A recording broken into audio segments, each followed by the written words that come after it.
वंशीविभूषितकरान्नवनीरदाभात् पीताम्बरादरुणबिम्बफलाधरोष्ठात् पूर्णेन्दुसुन्दरमुखादरविन्दनेत्रात् कृष्णात् परं किमपि तत्त्वमहं न जाने। शङ्करं शङ्कराचार्यं केशवं वादरायणं सूत्रभाष्यकृतौ वन्दे भगवन्तौ पुनः पुनः। ईश्वरो गुरुरात्मेति मूर्तिभेदविभागिने व्योमवद्व्याप्तदेहाय दक्षिणामूर्तये नमः। ओम शांति शांति शांति। द्वितीय श्लोक।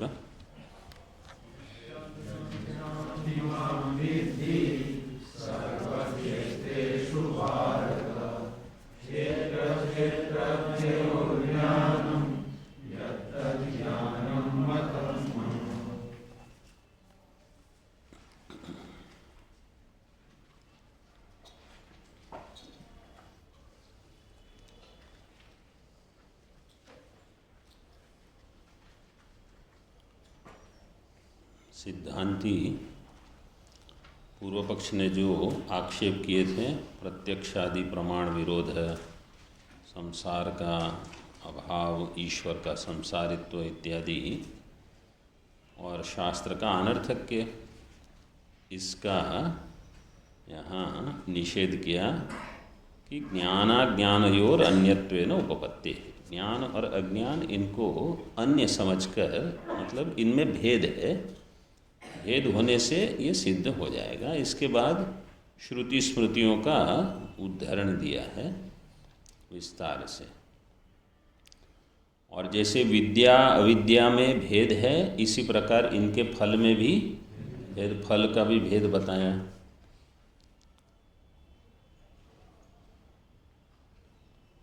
अब जो उदाहरण चल रहे हैं, इन उदाहरणों का प्रयोजन क्या है? अविद्या च सहकार्येण विद्यया हातव्या, इसको ध्यान में रखते हुए उदाहरण दे रहे हैं अब कि विद्या से अविद्या का नाश करना है। तो ऐसा नहीं है कि अविद्या हमेशा बनी रहे और विद्या भी रहे एक ही अधिकरण में, एक ही अंतःकरण में विद्या भी हो अविद्या भी हो। जहाँ विद्या होगी वो अविद्या का नाश करेगी। तो इसलिए केनोपनिषद और नृसिंह पूर्वतापनीय श्वेताश्वतर इत्यादि के उदाहरण दिए थे। टीका में अब देखिए, अविद्या विषये वाक्यांतरम आह, नीचे से 5वीं पंक्ति। अविद्या विषय में तो विद्वान के लिए कहा न विभेति कुतश्चन, वो कहीं से उनको भय नहीं होगा। और जो अविद्वान है तो अविद्वान के लिए बताते हैं अविद्या विषये वाक्यांतरम आह। अविदुषस्तु भाष्य में जो अविदुष है अथ तस्य भयम भवति, अविद्वान को भय होगा। ये उदाहरण क्या है? एतस्मिन्युदरम अंतरम कुरुते अथ तस्य भयम भवति। उदरम का अर्थ यहाँ क्या? स्वल्पमपि, स्वल्प भी अगर कोई भेद करेगा वहाँ से उनको भय होगा। जैसे जीव है, उनको पहले ईश्वर से भय जो है ना, वो तो कभी कभी ठीक है, यहाँ तो वो भी भय नहीं होना चाहिए। लेकिन एक जीव का अन्य जीव से भय कब होता है? जब भेद बुद्धि है, भेद होने से भय है। तो अगर हम कहें कि ईश्वर के साथ तो हमारा अभेद हो गया, तो ईश्वर से अब हमको भय नहीं रहा, महावाक्य हमने सुन लिया। अब हमको भय किससे है? इन अन्य लोगों से। ऐसा होगा? नहीं होना चाहिए। क्यों नहीं होना चाहिए? इसको शास्त्र में बताया है। भेद 5 प्रकार के होते हैं। मतलब एक तो ये सजातीय, विजातीय, स्वगत, इस प्रकार से विभाजन करते हैं। अन्य प्रकार से विभाजन कैसे करते हैं? जीव और जीव का भेद। जैसे चैत्र और मैत्र, इनमें अन्योन्य भाव है तो ये भिन्न है, तो जीव जीव भेद है। फिर एक है जीव और जगत का भेद। तो जगत से ले लीजिए घट पट आदि, तो चैत्र और घट में भेद है, ये दूसरा हो गया जीव जगत। तीसरा जीव ईश्वर भेद है। जीव से ईश्वर भिन्न है, ये तो सहज बुद्धि ऐसी ही रहती है अविद्या काल में। 3 हो गए। चौथा है जगत जगत का भेद। जैसे घट पटो न घट पटाद भिन्न, तो जगत जगत। और 5वां भेद है जगत और ईश्वर।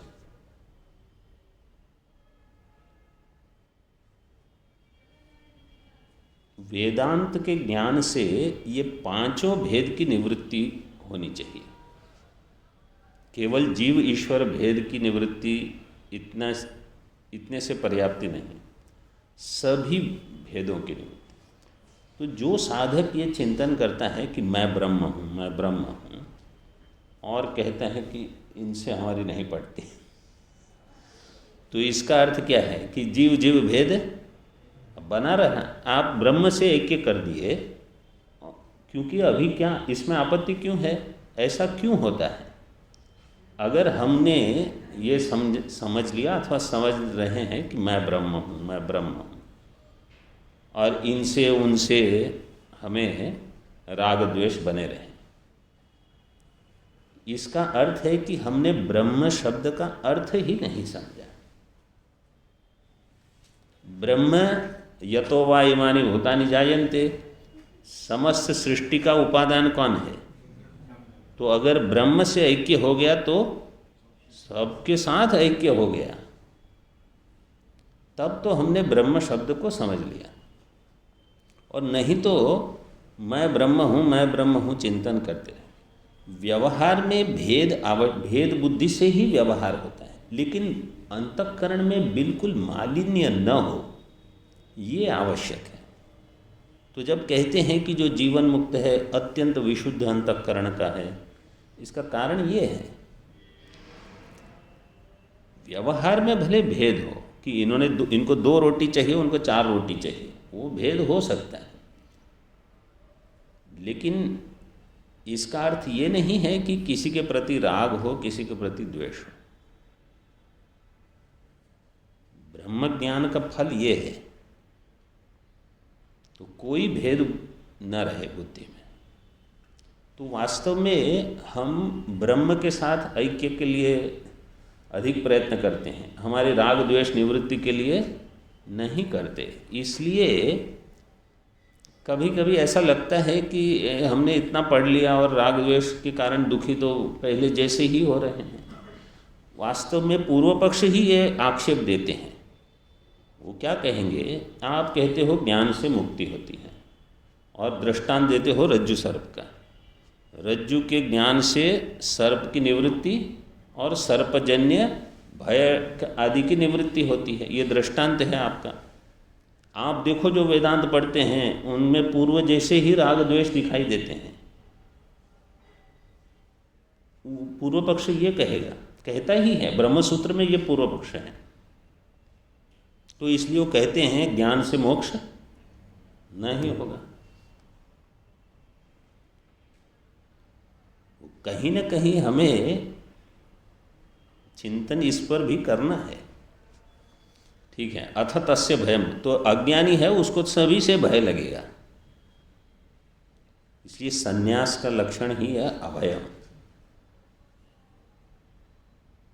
जो अभय दे दे कि किसी को हमसे भय करने की आवश्यकता नहीं है। ऐसे अथ तस्य भयम भवति। टीका में देखिए, प्रतीच्येकरसे स्वल्पमपि भेदं मन्यमानस्य भेददृष्ट्यनन्तरमेव संसारद्रव्यम इत्यर्थः। प्रतीचि एक रसे, प्रत्यगात्मनि, प्रतीचि का अर्थ प्रत्यगात्मा जो कि एक रस है, एक रस में अगर आप भेद करोगे, स्वल्पमपि भेदम मन्यमानस्य, किंचित भी अगर भेद स्वीकार कर लिया तो भेद दृष्टि अनंतरमेव संसार द्रव्यम, संसार में निश्चित, द्रव्यम का अर्थ है अवश्यम, होगा ही होगा। तत्रैव श्रुत्यंतरम आह। तो यहाँ अन्वय व्यतिरेक ऐसे कर सकते हैं, यत्र यत्र भेद दृष्टि तत्र तत्र संसार, यत्र यत्र भेद दृष्टि अभाव तत्र तत्र संसार अभाव। यथा सुषुप्त हो, सुषुप्ति में भेद दृष्टि तो संसार भी नहीं है। अथवा जिससे आप आत्मीयता रखते हो, कोई है समझो व्यक्ति, उनसे भेद दृष्टि नहीं रहती, आप कभी भी जो चाहते हो कर सकते हैं आपके साथ, वाणी वर्तन व्यवहार इत्यादि, वहाँ कोई भय भी नहीं है।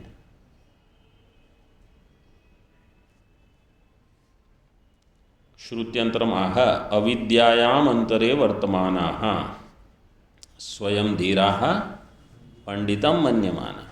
तो अविद्या में ही ये वर्तमान है, अविद्यायाम अंतरे वर्तमानाः। अपने आप को भले धीर मानते हो, ये पंडित मानते हो, लेकिन ये संसार में ही है। दंद्रम्यमाण पर्यन्ति मूढ़ाः अंधेनैव नियमाना यथान्धाः। ऐसे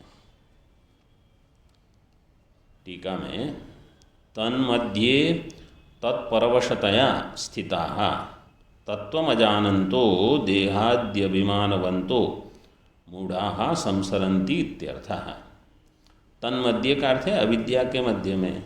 अविद्या के मध्य में इसका अर्थ है कि ये भी पता नहीं है कि हम अविद्या में हैं, इतनी अविद्या है घनघोर। कम से कम ज्ञात हो गया कि अच्छा अविद्या है, उसकी निवृत्ति करनी है, उसका साधन क्या है, प्रयास कर रहे हैं तो ठीक है। ये तो पंडितम मन्यमाना है, अविद्या भी है और समझते हैं कि नहीं हमको सब पता है। उनको कौन समझाए फिर? मीमांसक के लिए, अन्य दार्शनिकों के लिए वो शब्द वहाँ प्रयोग किया। तन्मध्ये तत्परवशतया, उसके परवश होकर स्थिता, और तत्वम अजानन्तः, तत्व तो जानते नहीं, और देहादि अभिमानवन्तः, देहादि में अभिमान है, मूढ़ाः तो संसरन्ति इत्यर्थः।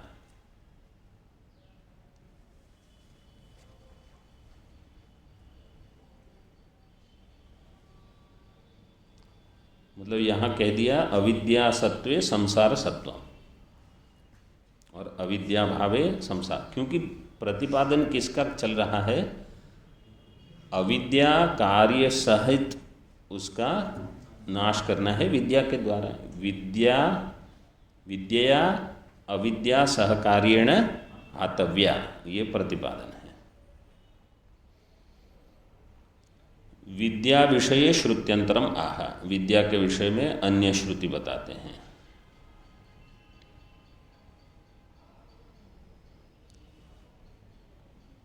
श्रुत्यंतर में क्या समास होगा? विग्रह अन्याश्रुति श्रुत्यंतरम। ब्रह्मवेद ब्रह्मैव भवति, मुंडक की श्रुति है। सयो वै तत्परमं ब्रह्मवेद ब्रह्मैव भवति।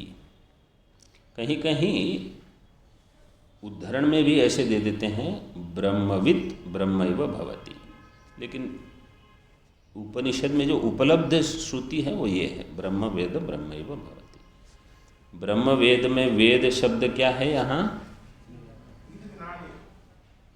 विद ज्ञाने, लेकिन क्या शब्द क्या है, मतलब धातु है, क्या है? क्या कहा? क्रियापद है। ब्रह्म वेद कौन सा लकार है? कौन, क्या रूप है ये? हाँ, क्या लट लकार प्रथम पुरुष एक वचन। कैसे बनाइए, किस सूत्र से? हाँ, विदो लटो वाह, ब्रह्म वेद। उसमें लट लकार में ये लिट के प्रत्यय लगते हैं। तो जो ब्रह्म को जानता है वो ब्रह्म ही है। भवति का अर्थ क्या है? है, वर्तमान में, मतलब भविष्यति नहीं दिया। जो ब्रह्म को जानेगा वो ब्रह्म हो जाएगा। जो ब्रह्म को जानता है वो ब्रह्म ही है, ऐसे। और जो ब्रह्म को नहीं जानता है उसको आगे बताते हैं। अविद्या विषय श्रुत्यंतर माह। विद्या विषय अविद्या विषय, इसका विभाग करते रहते हैं। अन्यो असावन्यो अहमस्मि इति न स वेद यथा पशुरेवं स देवानाम। ये प्रसिद्ध है। इसको क्या कहते हैं? इस श्रुति को क्या कहते हैं? क्या कहा किसी ने उत्तर तो दिया कुछ, लेकिन हाँ, नहीं, वो तो बृहदारण्यक उपनिषद तो है। इसको कहते हैं अविद्या सूत्र। बृहदारण्यक उपनिषद में 1.4.7 में विद्या सूत्र है, 1.4.10 में ये जो पंक्ति है इसको कहते हैं अविद्या सूत्र। तो जहाँ अगर ऐसा कहते हैं कि परमात्मा से वेद की सृष्टि हुई, सूत्र की, इतिहास की, पुराण की, श्लोकों की, सभी की उत्पत्ति ब्रह्म से हुई है, तो उपनिषद की, ये तो हम समझ सकते हैं, मंत्र वगैरह जो है, सूत्र की उत्पत्ति ब्रह्म से हुई। तो अगर हम लेंगे बादरायण महर्षि जी के सूत्र, वो तो ब्रह्म से कहाँ, वो तो पौरुषेय हैं। वहाँ ये सूत्र लेने हैं, विद्या सूत्र, अविद्या सूत्र। फिर जैसे तैत्तिरीय उपनिषद में ब्रह्मविद आपनोति परम, ये सूत्र हैं। इनको सूत्र कहा गया है। वास्तव में ये है मंत्र में ही, लेकिन ये सूत्र कहे जाएंगे। और जो श्लोक कहते हैं, तो श्लोक क्या होंगे? जैसे वहाँ उपनिषद में ही कहते हैं तदप्येष श्लोको भवति, तदप्येष श्लोक, ये श्लोक है। और फिर उपनिषद के मंत्र में श्लोकों का उद्धरण होगा, वेद में उन श्लोकों को लिया जाएगा। गीता के श्लोक अथवा अन्य के श्लोक नहीं लेंगे वहाँ। ये बृहदारण्यक में ये विषय आया है। अस्य महतो भूतस्य एतद यद ऋग्वेद यजुर्वेद सामवेदो यथर्वण है। इस मंत्र के व्याख्यान में भगवान भाष्यकार ने ये सब बताया है। तो विद्या सूत्र क्या है? 1.4.7 में दिया है आत्मेत्येवोपासीत। मतलब बृहदारण्यक में पूरा विभाग इसी से है, विद्या सूत्र, अविद्या सूत्र। आत्मेत्योपासित, ये आपको 1.4.7 में बीच में कहीं मिल जाएगा। और 1.4.10 क्या है? उसकी ये पंक्ति जो है ये अविद्या सूत्र है। 1.4.10 वैसे आरंभ होता है ब्रह्म वाइदमग्र आसीत् तदात्मानमेवावेद अहम ब्रह्मास्मि, लेकिन अविद्या सूत्र ये है, क्योंकि यहाँ भेद बुद्धि का प्रदर्शन है। अन्यो असौ, अन्यो अहम अस्मि। असौ से क्या लेंगे?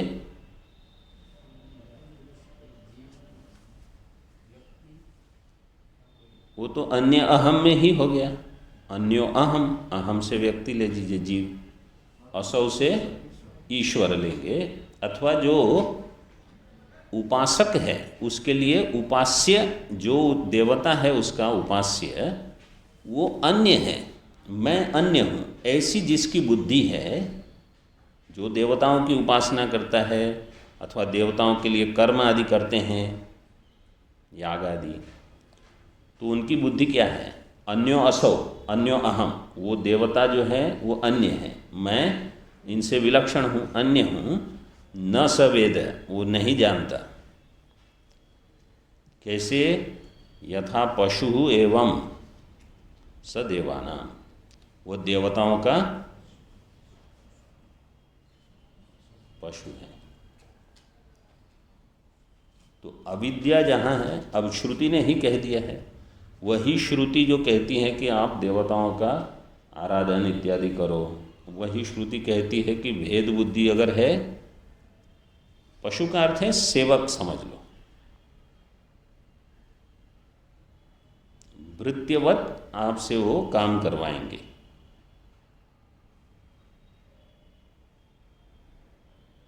टीका में स्पष्ट दिया है। और भेद दृष्टिम अनुद्य तन्निदानम अविद्या इत्याह, भेद दृष्टिम अनुद्य तन्निदानम अविद्येत्याह, भेद दृष्टि को बताई, अन्यो असौ अन्यो अहम इति, उसका निदानम क्या है? निदानम का अर्थ क्या है? मूल कारणम, मूल कारणम किम? न सवेद, वो अविद्या है उसका मूल कारण। सच मनुष्याणाम पशुवत देवादीनाम प्रेष्यताम प्राप्नोति इत्याह, प्रेष्यताम का अर्थ है भृत्यता, वो सेवक हो जाएगा। जैसे सच मनुष्याणाम पशुवत देवादीनाम प्रेष्यताम, जैसे मनुष्य के लिए पशु हैं, मनुष्य पशुओं से काम करवाते हैं, इसी प्रकार देवता आपसे काम करवाएंगे। देवादीनाम प्रेष्यताम प्राप्नोति, अविदुषा, स से वो अविदुषा, यथा पशुरेवं सदेवानां। ये हो गया 1.4.10 अविद्या सूत्र। आगे टीका में विद्या विषये वाक्यांतरम आह, विद्या के विषय में अन्य वाक्य बताते हैं। वाक्यांतरम आत्मविद्या स इदं सर्वं भवति, और जो आत्मज्ञानी है वो यह सब हो जाता है। तो इदं सर्वम, जो जो सृष्टि है वो सब से तादात्म्य उसका हो जाता है। तादात्म्य का अर्थ केवल ये है कि ब्रह्म से तादात्म्य हो गया, मैं ब्रह्म हूँ इसलिए मैं सर्वरूप हूँ, क्योंकि ब्रह्म सर्वरूप है। ब्रह्म, मैं ब्रह्म हूँ, अहम ब्रह्मास्मि, और ब्रह्म सर्वरूप है क्योंकि ब्रह्म सभी का उपादान कारण है। तो अब मैं ब्रह्म रूप हो गया। ऐसे इसमें क्या न्याय है? तद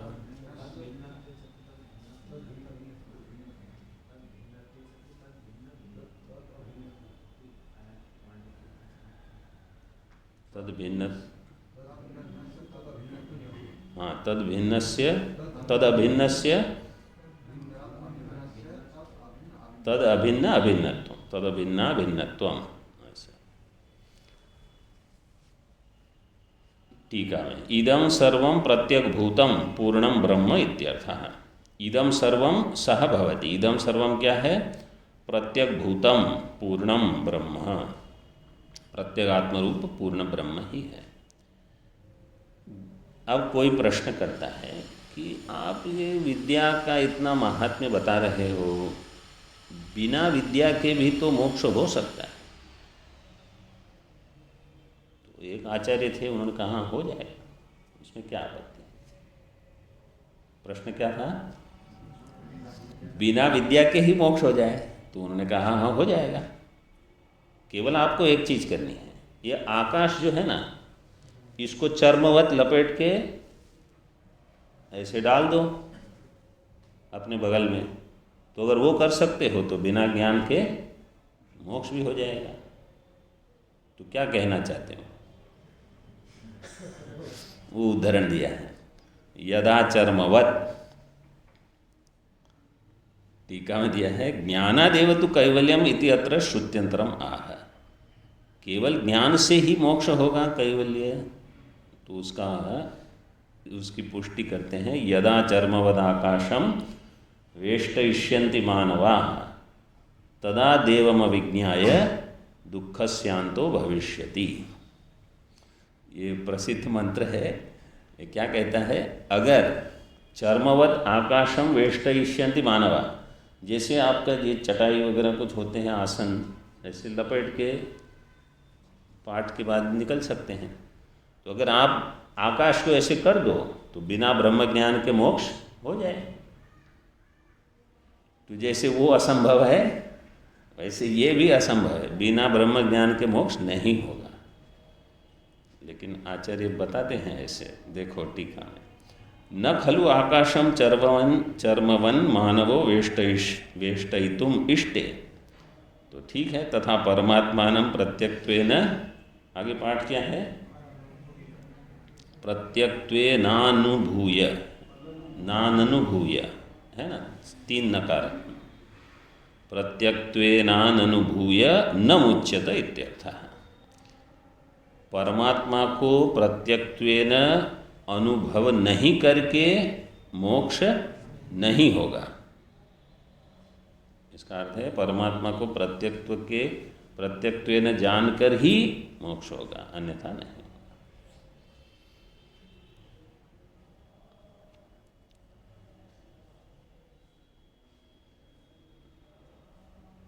आदि शब्देन इत्याद्याः सहस्रशः, आगे और उदाहरण नहीं दिए हैं तो टीका में दे दिया, आदि शब्देन अनुक्ता विद्या विद्या फल भेदार्थाः श्रुतयो गृह्यन्ते। आदि शब्द से जो अनुक्त श्रुतियां हैं, लेकिन श्रुतियों का प्रयोजन क्या है? विद्या अविद्या फल का भेद। विद्या से मोक्ष, अविद्या से संसार, ऐसी जितनी अन्य श्रुतियां हैं वो सब आप ले सकते हो।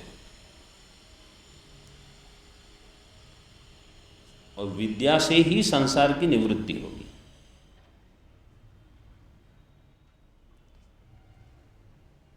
फल भेदार्थाः श्रुतयो गृह्यन्ते। तासां भूयस्त्वेन प्रामाण्यम सूचयति। तासां कासां श्रुतीनां भूयस्त्वेन प्रामाण्यम सूचयति, और उनका प्रामाण्यम सहस्रशः, आगे दे दिया, हजारों सैकड़ों, जब जैसे हिंदी में कहते हैं सैकड़ों, ऐसे हजारों श्रुतियां हैं ऐसी। सहस्रशः में प्रत्येक किस सूत्र से लगेगा? प्रत्येक किस सूत्र से?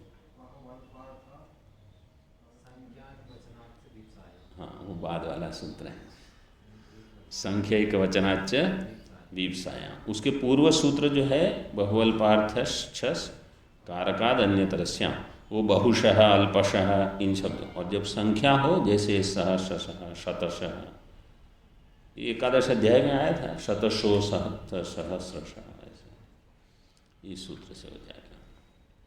श्रुतियों का उदाहरण हो गया। अब स्मृतियों को बताएंगे। विद्या विद्या विषये स्मृतिरुदाहरति। विद्या विद्या विषये स्मृतिरुदाहरति, यहाँ से बताएंगे कोई, आप लोग मत बताइए। स्मृतिरुदाहरति, स्मृति ही, ये क्या विभक्ति है, क्या वचन है?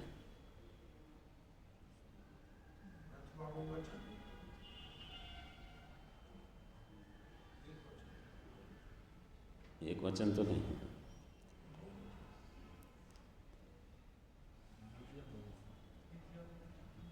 द्वितीय बहुवचन। एक वचन में तो स्मृतयः बहुवचन, एक प्रथमा विभक्ति में स्मृतयः होगा बहुवचन, ये द्वितीय बहुवचन। स्मृति उदाहरति, उदाहरति कहा, हाँ ने उदाहरति कः? भाष्यकार, भगवान भाष्यकार। स्मृतयश्च अज्ञानेनावृतं ज्ञानं तेन मुह्यन्ति जन्तवः।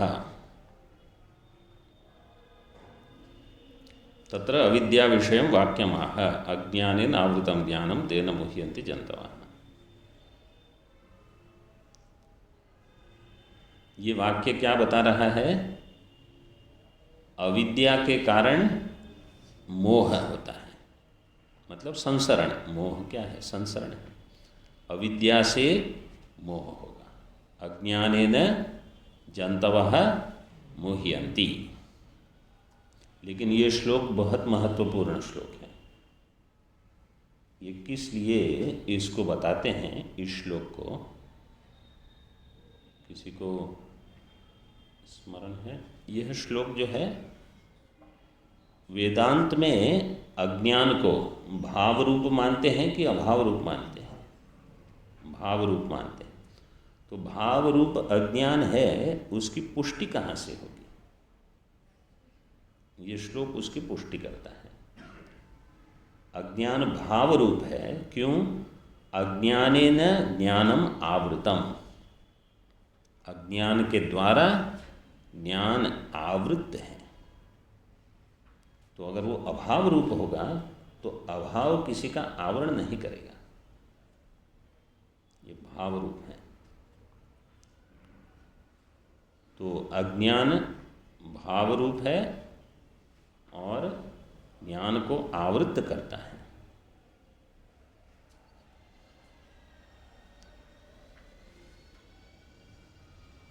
मतलब भगवान की सम्मति मिल गई है कि अज्ञान भाव रूप है। ऐसे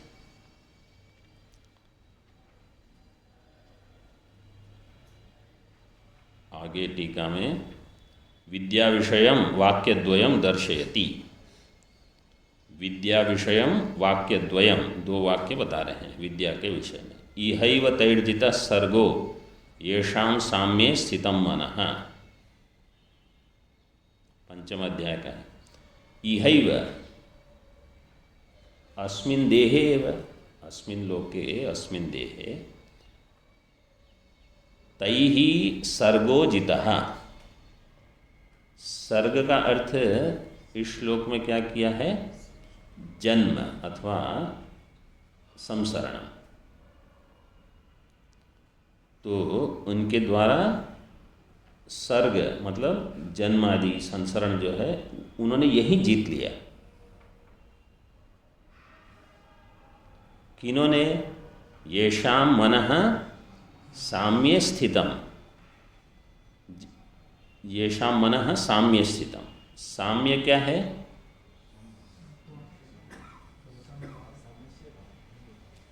यहाँ साम्य का अर्थ है ब्रह्म। ब्रह्म ही सम है, क्योंकि पूर्व श्लोक इसका क्या है? निर्दोषम ही समम ब्रह्म तस्माद् ब्रह्मणि ते स्थिताः। उसको लेकर ये साम्य शब्द बना है। तो साम्य मतलब केवल मन को समत्व रखेंगे और जन्म मरण से निवृत्ति हो जाएगी तो योग दर्शन हो जाएगा। आप केवल बस चित्तवृत्ति ठीक करते रहो पूरा समय, उससे नहीं होगा।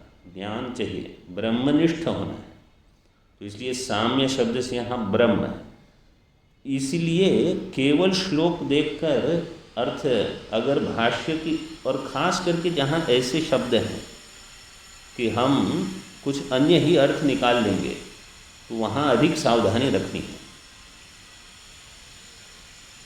मतलब इसके अगर संस्कार बन जाए कि कहीं भी ये श्लोक दिखे और कभी बुद्धि में ये ना हो कि साम्य का अर्थ अन्य कुछ होगा, साम्य मतलब ब्रह्म ही होगा। आगे समम पश्यन ही सर्वत्र, यहाँ समम का अर्थ क्या होगा? वही होगा। क्योंकि अगर और कुछ, अगर मन के स्तर पर आप समत्व रखते हो कि हाँ समम पश्यन ही सर्वत्र, सब सम है, उससे मोक्ष नहीं होगा। ये तो विद्या विषय के लिए दिया है, इस अध्याय में आएगा आगे। तो सम से यहाँ ब्रह्म लेना है। इत्याद्य। हाँ, समम पश्यन ही सर्वत्र समवस्थितमीश्वरम न ही नस्त्यात्मनात्मानं ततो याति पराम गतिम, ऐसे है श्लोक। श्रुति स्मृति हो गए, अब न्याय। टीका में विद्याफलम अनर्थध्वस्तिर अविद्याफलम अनर्थाप्ति इत्येतद अन्वय व्यतिरेकाख्य न्यायादपि सिद्ध्यति इत्याह। विद्या का फल क्या कहा यहाँ इस पंक्ति में? ये पंक्ति जो अभी हमने पढ़ी, विद्या फलम किम अनर्थ ध्वस्ति ही, अनर्थ की ध्वस्ति, और अविद्या फलम अनर्थाप्ति ही, अनर्थ की प्राप्ति। अनर्थ की ध्वस्ति, अनर्थ की प्राप्ति। तो अनर्थ से ले लीजिए संसार, एक के संसार की प्राप्ति, एक है अनर्थ संसार की निवृत्ति। ये कैसे बताएंगे? अन्वय व्यतिरेकाख्य न्यायात, अन्वय व्यतिरेक न्याय से बताते हैं। न्यायतश्च, श्लोक बोलेंगे, सर्पान् कुशाग्राणि तथोदपानं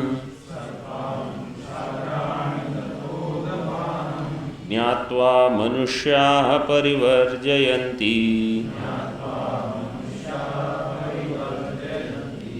अज्ञानतस्तत्र पतन्ति केचित् ज्ञाने फलं पश्य यथा विशिष्टम्।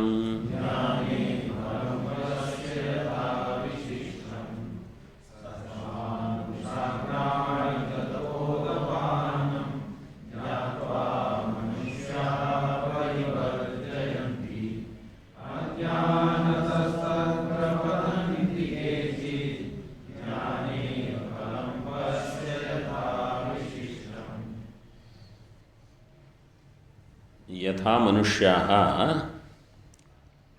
सर्पान् कुशाग्राणि तथा उदपानं ज्ञात्वा परिवर्जयन्ति केचित् अज्ञानतस् तत्र पतन्ति।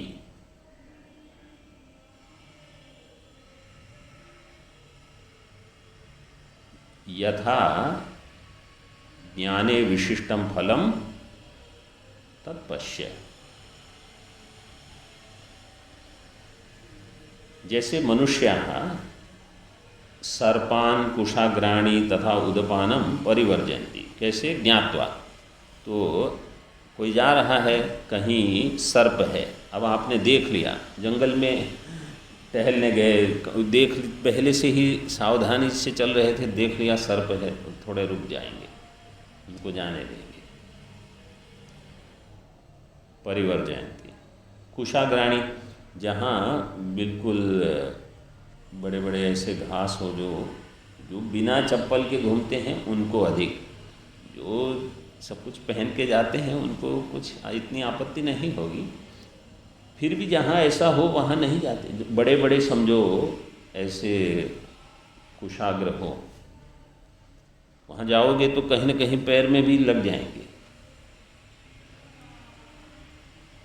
वहाँ बिल्व का पेड़ हो, फिर भी जाने के लिए सावधानी से जाना है अथवा नहीं जाना है। तथा उदपानम, वहाँ कहीं जल है, कीचड़ वगैरह है, तो ज्ञात्वा परिवर्जयन्ति, वहाँ से मत जाइए, या अनेक प्रकार से जाते हैं। लेकिन वहीं पर केचित् अज्ञानतः तत्र पतन्ति, कोई वहीं पड़ जाएंगे। तो इसका अर्थ क्या है?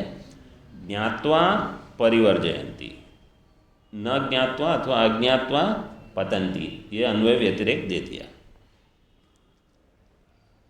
इस प्रकार से ज्ञान का जो विशेष फल है वो यही है कि आपको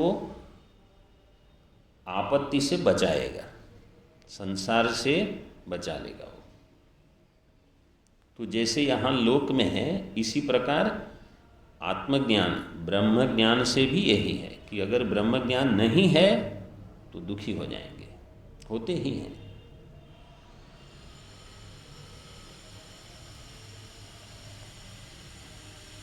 टीका में देखिए, तत्रैवं पुराण सम्मतिम आह, ये महाभारत की सम्मति है। उदपानम कूपम, कुआं है वैसे तो कोई जाता नहीं, लेकिन समझो अंधेरा हो बहुत और इतना ज्ञान न हो, अगर ज्ञान हो कि अच्छा वहाँ कुआं है तो आप जाओगे, लेकिन ज्ञान नहीं है तो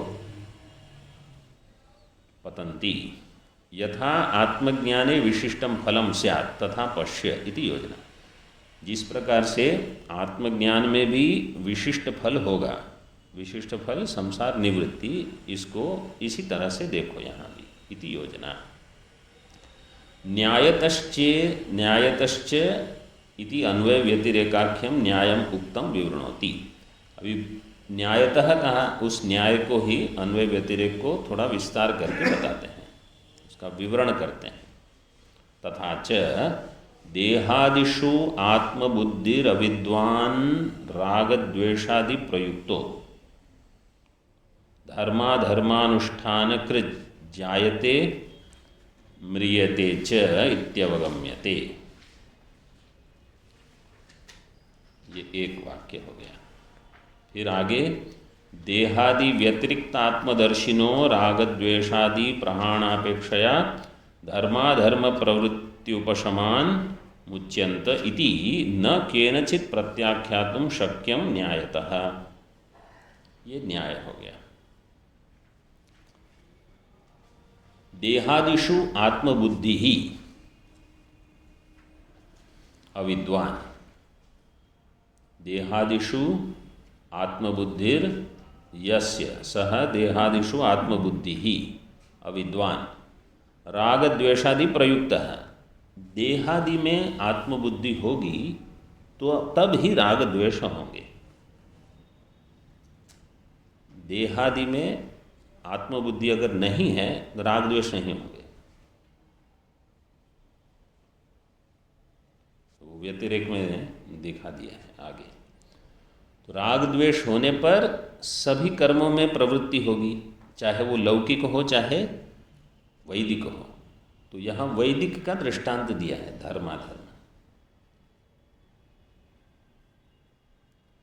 जैसे देह में आत्मबुद्धि होगी तो देह के संबंधी जो हैं उन सब के प्रति राग होगा, और इस संबंधियों का कोई विरोधी हो अथवा देह का कोई विरोधी हो उनके प्रति द्वेष होगा। समझो देह एक भाषा बोलता है क्योंकि उसका जन्म कहीं हुआ है, उस देह से आत्मबुद्धि हो, फिर समान भाषा वाले से राग होगा, अन्य से द्वेष होगा। मतलब हो सकता है, हमेशा आवश्यक नहीं है। अथवा जैसे संबंध हो, पुत्र संबंध है, तो पुत्र संबंध कहाँ से उत्पन्न हुआ? देह से। देह में आत्मबुद्धि है इसलिए पुत्र में ममत्व बुद्धि आ जाती है, फिर उसके प्रति राग, फिर अन्य के प्रति द्वेष।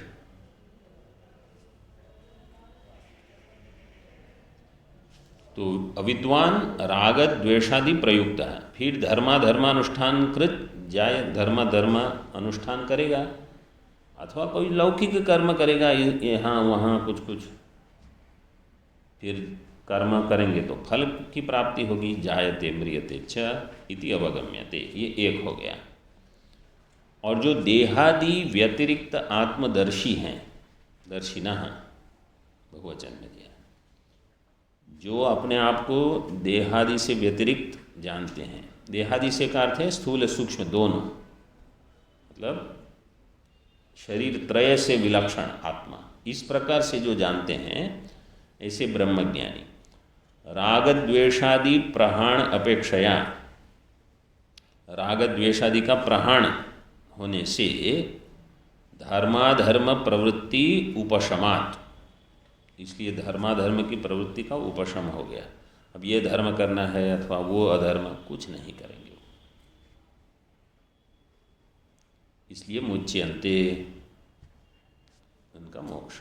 इति इस अन्वय व्यतिरेक को, देहादि में आत्मबुद्धि है तो धर्माधर्म होंगे, धर्माधर्म होंगे से संसरण होगा, देहादि में आत्मबुद्धि नहीं है तो राग द्वेष नहीं होंगे, धर्माधर्म नहीं होंगे, संसरण नहीं होगा। ये अन्वय व्यतिरेक बता दिया।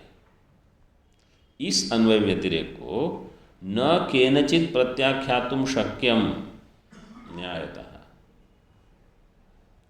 इसका प्रत्याख्यान कोई नहीं कर सकता युक्तिपूर्वक, क्योंकि यह सशक्त है बिल्कुल। इसका अर्थ मुख्य यहाँ ये दे दिया, देहादि में आत्मबुद्धि के कारण ही राग द्वेष, उसके कारण ही संसार। तो देहादि में आत्मबुद्धि आई कहाँ से? अविद्या से। ये मुख्य दे दिया। टीका में इसका विस्तार किया है, वो कल देखेंगे। ओम पूर्णमदः पूर्णमिदं पूर्णात् पूर्णमुदच्यते पूर्णस्य पूर्णमादाय पूर्णमेवावशिष्यते। ओम शांति शांति शांति। शंकर